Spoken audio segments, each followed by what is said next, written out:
it has been a shocking downfall for Bear Stearns. Over 83 years, the company was profitable through the Depression, through war, even through 9/11. But it just underscores that this credit crisis is a totally different animal. A rescue plan for battered mortgage giants Fannie Mae and Freddie Mac. It reads like something from another time, an old-fashioned run on the bank. Consumers already smacked by high gas prices, now fearing the safety of their life savings at dozens of other troubled banks all across the country. Our capital markets are functioning efficiently and effectively. Okay. The capital markets are not functioning efficiently.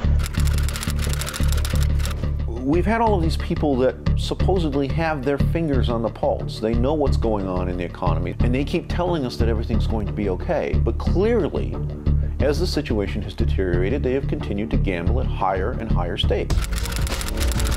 When you get down to it, houses can't go up in price any faster than incomes over long periods of time.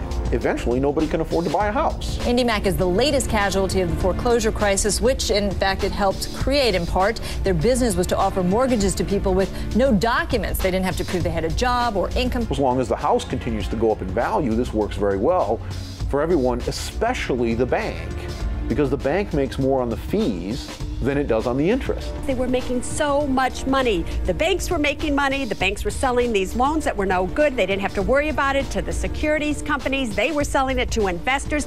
Everybody was making money and everybody was thriving, which made the economy look like it was thriving. Once you get drunk on the power of all this earnings capacity that comes from these fees, there's a tremendous desire to keep the game going.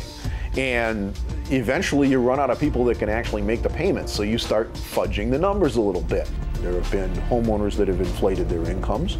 There have been appraisals that have been inflated. The $300,000 house that is written down on the appraisal sheet as being worth $450,000. It's really not. You would fill out a form and you would say, I have an income of, $400,000 a year. They say, you do fine, just sign right there. Because they're being paid not by the veracity of the information, but by the consummation of the deal.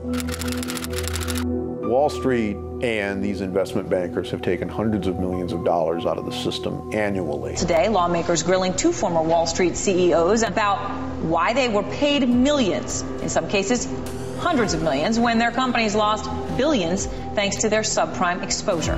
You know, you have people like Angelo Mozillo that has collectively cashed out nearly $500 million worth of stock options over the last 3 or 4 years. CEO's pay structure encouraged some risk-taking that actually led to the subprime-related losses. The problem is that price appreciation was a phantom. It never really existed.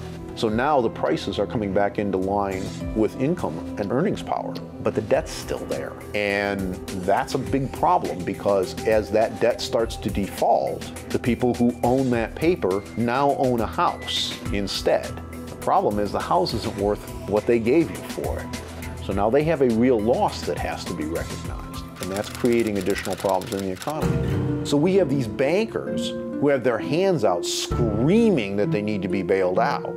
They've taken all of this money out of the system and pocketed it, and now that it turns out that they actually ripped people off, they have the gall to come out and ask us as American citizens to take on the bill to make sure that they don't go out of business. In New York today, two former managers for Bear Stearns were arrested on fraud charges, accused of duping their investors into funneling more than $1 billion into hedge funds the brokers knew were failing. In an indictment, the government points to an April 2007 email between the two managers, in which Matthew Tannen urged Ralph Ciaffi to close the funds, saying the subprime market looks pretty damn ugly. But just 3 days later, on a conference call, Tannen reassured fund investors, saying we're very comfortable with exactly where we are. We have about $2.5 trillion worth of credit losses that need to be taken in the U.S. That loss has to be taken by somebody. It can't be avoided. You can't make it not happen. It's real. It is the result of the contraction in home values back down to the point where they become affordable by the average person. And I just came from the stock exchange, Brian, where the question isn't whether another bank will fail, but which one and when. Either the people who originally suffer it will take it, which is going to be split between banks, investment banks, investors, and homeowners. Or we can try to shove it off onto somebody else. Well, the only somebody else is the government. But if you transfer it onto the government's balance sheet, you haven't really given it to somebody else. You've given it back to yourself because you are the taxpayer.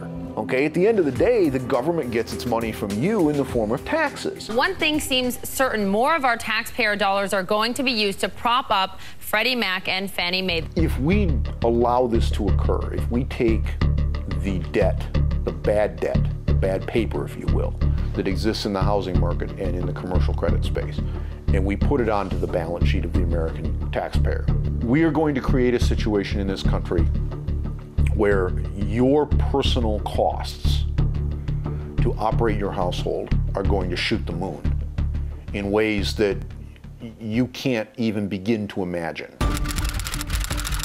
The reason we had a depression was not because the stock market collapsed. We had a depression because the credit market fell apart, and that was because we had allowed, over the preceding 10, 15 years, a tremendous amount of speculative froth to build up in the granting of credit that should have never been given. The reason we didn't suffer a potential collapse systemically during the Depression was because we were able to ring fence off the essential functions of our government and leave it essentially immune to what had happened to the rest of society.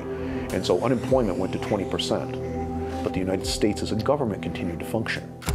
As you try to evaluate whether or not these risks are real, what you have to ask yourself is this: has anybody told you the truth so far about where we are? Real estate is local. It's not a bubble.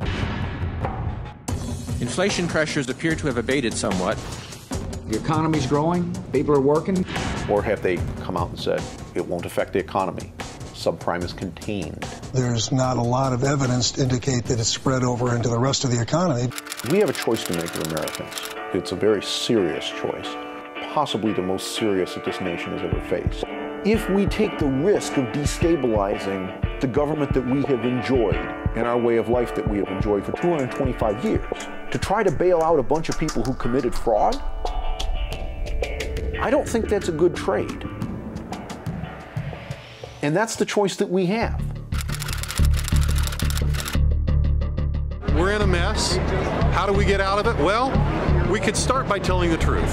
Where will the money come from if, in fact, we have to use the back? As I said to you... Where is the money going to come from if you have to put it up? Well, obviously, it'll come from the government, but I would say this... Who is the government? The taxpayer.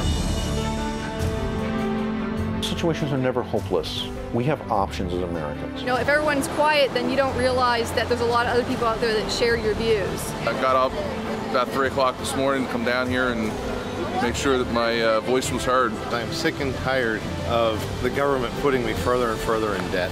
We need to make sure the politicians know that we're going to vote our wallets, but not for a handout, but for the safety and the security of our republic. Whenever I make a mistake, no one gives me free money. They're getting, you know, what, tens of millions, maybe hundreds of millions in bonuses.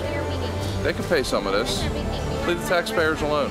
We need to tell Congress that regardless of what kind of screaming comes from various areas of the corporate sector, we can't afford to give the money away. Our money is worth half of what it was 6 years ago. And our kids are going to pay the bill.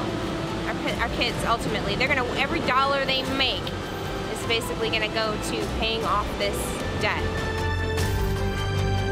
So here's the challenge to you today. Call your congressmen, call your senators, tell them no expenditure of public funds of any kind in an attempt to stop what is going on in this country with the housing market. That means no bailout bill that is currently going through Congress and has come out of the House of Representatives. It means no more stimulus checks.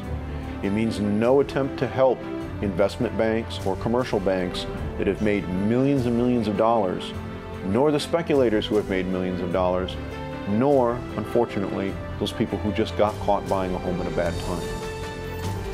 It means not allowing the government to take the desperation of the home flipper in California or Florida who has 5 houses and is slowly drowning as his payments escalate and turning it into the desperation of the government.